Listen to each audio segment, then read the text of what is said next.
Indonesia yang sudah merdeka sejak 17 Agustus 1945, baru melaksanakan pemilihan anggota legislatif pada tahun 1955. Saat itu, lebih dari 30 partai ikut dalam kontestasi untuk memperebutkan 257 kursi yang tersedia di Dewan Perwakilan Rakyat, DPR. Hasilnya, Partai Nasional Indonesia, PNI, mendapat 57 kursi, Partai Majelis Syuro Muslimin Indonesia, Masyumi, 57 kursi, Nahdlatul Ulama, NU, 45 kursi dan Partai Komunis Indonesia di urutan keempat dengan 39 kursi. Pada pemilu pertama ini, semua lapisan masyarakat, baik sipil, kepolisian maupun militer, diberi kesempatan dan hak yang sama untuk memilih partai sebagai perwakilannya di DPR.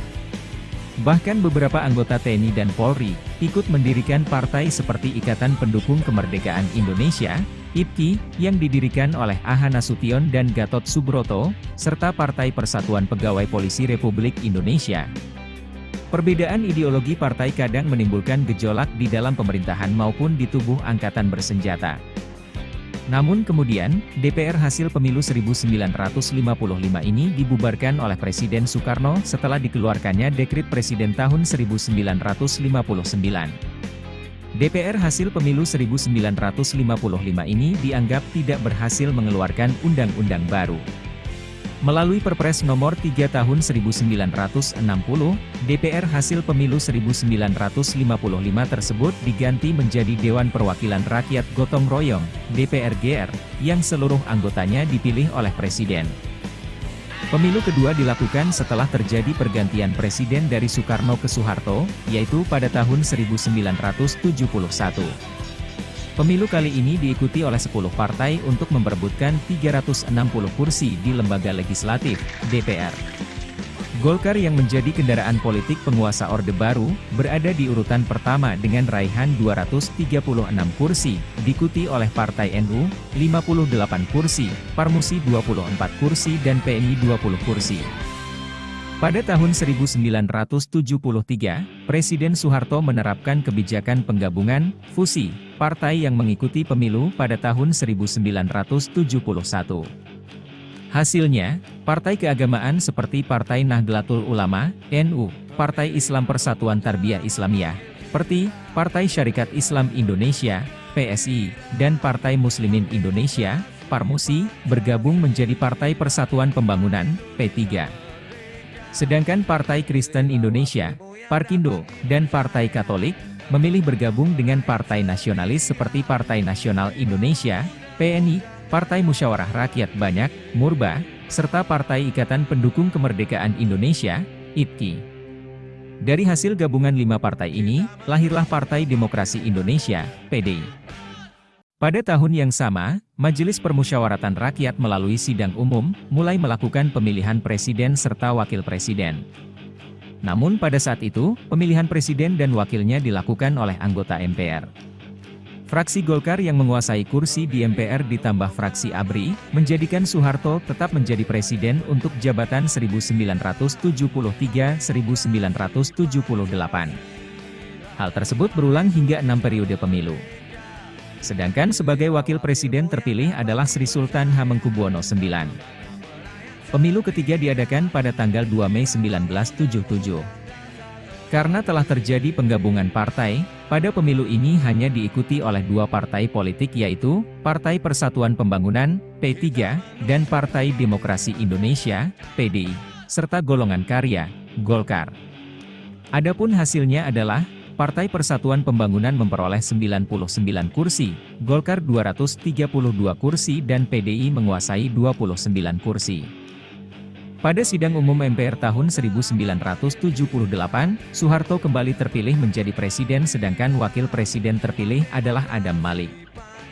Pemilu keempat yang berlangsung pada tahun 1982 memiliki catatan sejarah tersendiri.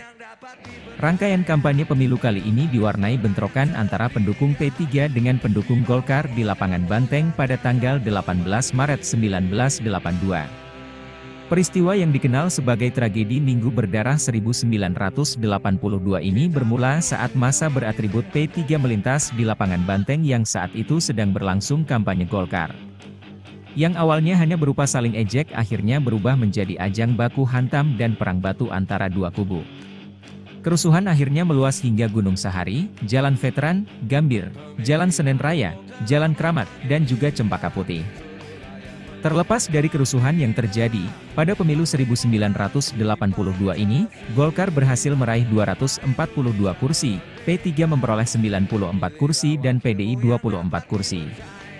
Dan pada sidang umum MPR tahun 1983, Umar Wirahadikusuma terpilih menjadi wakil presiden mendampingi Soeharto untuk jabatan periode 1983-1988. Setelah melakukan penggabungan partai, pemerintah Orde Baru kembali melakukan kontrol terhadap partai politik yaitu dengan mengeluarkan Undang-Undang Nomor 3 Tahun 1985, tentang Asas Pancasila yang harus menjadi asas tunggal bagi semua partai politik. Berdasarkan ketentuan tersebut, Partai Persatuan Pembangunan, P3, yang selama ini berasaskan Islam, harus berubah berasaskan Pancasila. Selain itu, logo Ka'bah pun berubah menjadi gambar bintang. Dengan asas dan penampilan yang baru tersebut, pada pemilu kelima tahun 1987, P3 meraih 61 kursi, PDI 40 kursi sedangkan Golkar tetap memperoleh kursi terbanyak yaitu 299 kursi. Soeharto sendiri dilantik pada tanggal 10 Maret 1988 di SUMPR, sebagai presiden untuk jabatan periode 1988-1993. Wakil presiden terpilihnya adalah Sudarmono. Pada pemilu ke-6 tahun 1992, pemerintah kembali mengeluarkan peraturan baru. Kali ini yang disasar adalah calon anggota DPR. Peraturan tersebut adalah bahwa setiap calon anggota DPR harus menjalani penelitian khusus, Litsus, untuk mendapatkan surat keterangan tidak terlibat organisasi terlarang, SKTT. Litsus akan dilakukan oleh pihak Badan Koordinasi Bantuan Pemantapan Stabilitas Nasional, Bakorstanas, dan selanjutnya, Bakorstanas akan memberikan rekomendasi kepada pihak kepolisian. Berdasarkan rekomendasi itu, polisi akan memberikan surat keterangan tidak tersangkut, SKTT, kepada para calon anggota DPR, MPR tersebut. Pada pemilu ke-6 ini, seperti pemilu-pemilu sebelumnya, Golkar tetap memperoleh kursi terbanyak yaitu 282 kursi, lalu diikuti P3 sebanyak 62 kursi dan PDI 56 kursi. Sementara itu, pada sidang umum MPR tahun 1993, Wakil Presiden terpilih untuk mendampingi Soeharto adalah Jenderal TNI, Purnawirawan, Tri Sutrisno. 27 Juli 1996, di Jakarta terjadi kerusuhan yang dikenal dengan nama Kuda Tuli, Kerusuhan 27 Juli. Kerusuhan yang awalnya bermula di kantor DPP PDI meluas hingga ke beberapa wilayah di Jakarta. Kerusuhan terjadi akibat adanya kelompok PDI pimpinan Suryadi yang ingin mengambil alih kantor DPP di mana pada saat itu, dikuasai oleh PDI pimpinan Megawati. Adanya dualisme pimpinan di tubuh PDI berawal ketika Megawati terpilih menjadi Ketua Umum, hasil Kongres PDI tahun 1993 di Surabaya. Namun pemerintah tidak menyukai terpilihnya Megawati sebagai Ketua Umum. Dengan difasilitasi pemerintah, beberapa fungsionaris PDI yang tidak puas dengan hasil Kongres di Surabaya, melakukan Kongres di Medan pada 22 Juni 1996. Dari Kongres tersebut, Suryadi terpilih menjadi Ketua Umum dan diakui keabsahannya oleh pemerintah. Di kantor DPP PDI yang terletak di Jalan Diponegoro nomor 58, dilakukan mimbar bebas yang orasinya mengkritik campur tangan pemerintah akan masalah internal partai. Tanggal 27 Juli 1996 di pagi hari, sekelompok massa dari PDI kelompok Suryadi mencoba mengambil alih kantor tersebut. Massa dari kelompok Megawati memberi perlawanan dan mencoba bertahan namun, keberadaan pasukan Brimob dan TNI yang ikut hadir untuk membubarkan mimbar bebas membuat massa dari kelompok Megawati tersudut. Akhirnya terjadilah peristiwa Kuda Tuli yang mengakibatkan 5 orang tewas, 149 orang luka, dan 23 orang hilang. Adapun kerugian material diperkirakan mencapai 100 miliar rupiah. Pada pemilu 1997, PDI pimpinan Suryadilah yang diakui oleh pemerintah dan menjadi partai peserta pemilu ke-7 ini, namun, imbasnya berdampak pada perolehan suara PDI yang anjlok akibat banyaknya pendukung PDI Megawati, mengalihkan suaranya pada Partai Persatuan Pembangunan, P3. Fenomena ini disebut juga Mega Bintang. Pendukung PDI Megawati, memberikan suaranya untuk P3 yang saat itu berlambang bintang.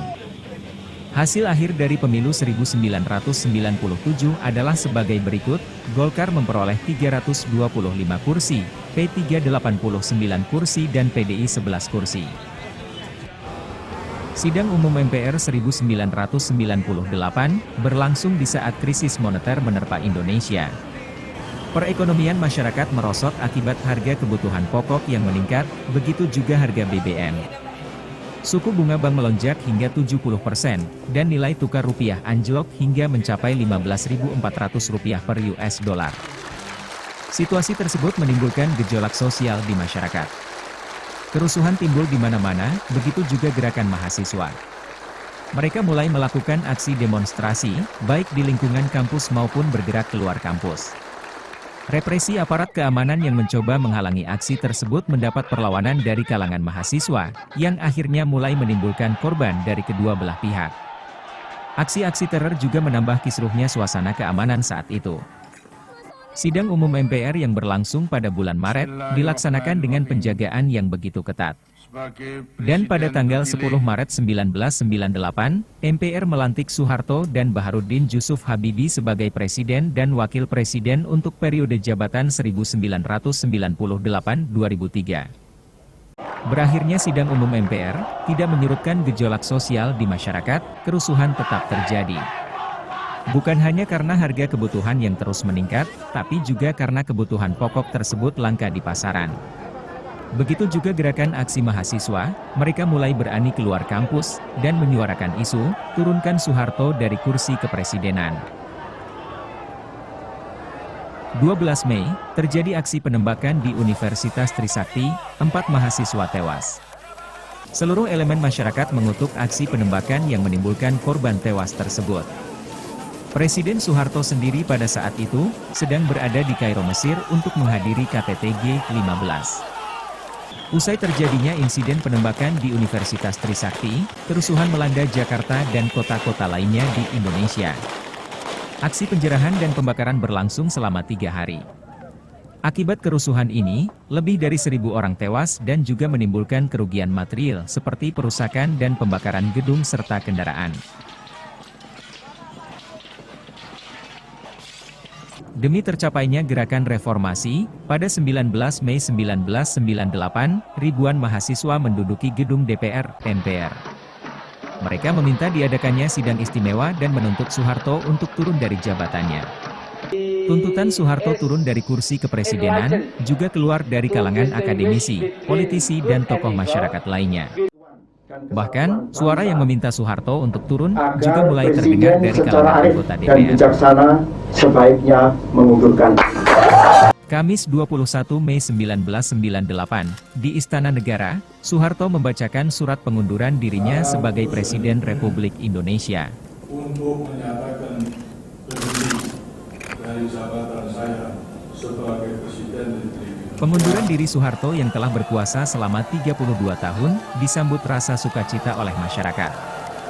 Mahasiswa yang selama beberapa hari menduduki gedung DPR, MPR, melakukan selebrasi atas tercapainya perjuangan mereka melawan tirani kekuasaan. Sebuah aksi yang disebut Gerakan Reformasi.